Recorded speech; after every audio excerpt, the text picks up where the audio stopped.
CRISPR е нов вид технология, използвана за редактиране на гени, като дадена част от кода на ДНК може да се премахне или добави. Последователността на специфичните връзки в ДНК не се променят. Според учените, CRISPR може да се използва и за извършване на точни промени, като заместване на дефектни гени. Поглед към птицевъдството. Китай е най-големият производител на яйца в света, като там се отглеждат около 1 милиард и 200 милиона кокошки годишно.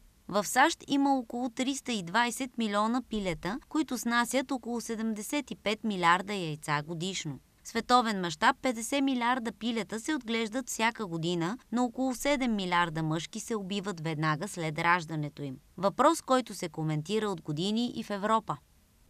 Проблемът е, че мъжките пилета не снасят. При отглеждането на носачки тези пилета не са икономически полезни и няма смисъл да бъдат отглеждани по друг начин. И поради това те биват убивани веднага след излюпването. В голяма степен това е голям етичен проблем. Повечето хора наистина се притесняват от това, особено поради броя пилета, които се убиват всяка година. Само в Холандия, например, има 45 милиона пилета, които са убивани ежегодно.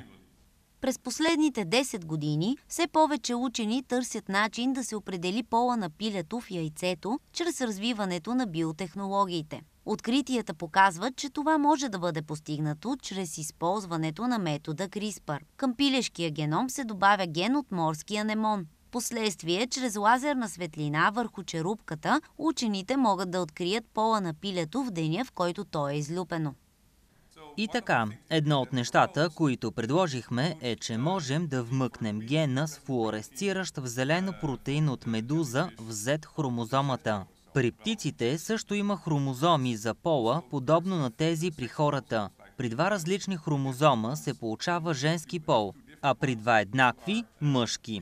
Вмъкването на гена в Z хромозомата се извършва само в един ред. Тогава ще видите, че само Z яйцата, които са мъжки, ще носят трансгена и поради това ще фосфоресцират. Виждате много малка белезникава точка в жълтъка на яйцето и по това може да измерите флуоресценцията. Така че това би могло да бъде решението, защото не се налага да отваряте яйцето. По този начин, още преди инкубацията на яйцата, полът на пилетата ще може да бъде определен. Но това, разбира се, е хипотетично решение и включва генно модифициране, което не можем да направим по естествен начин. Но се интересуваме от това, което хората биха казали и какво би казало правителството и какво би казала индустрията. Затова направихме голямо проучване на общественото мнение. Искахме да разберем какво мислят хората за всички тези различни решения, дори и за онези, които на практика за сега не са наистина осъществими.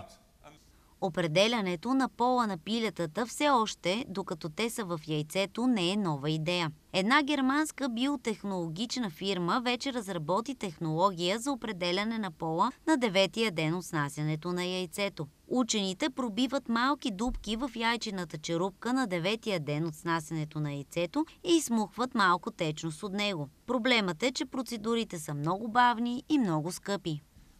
Може да сте чували, че в миналото сме можели да определяме пола на яйцата, но едва в 9-тия ден от излюпването. Тогава пилетата са доста развити. Проучванията показват, че това е една от най-малкото предпочитани възможности от хората.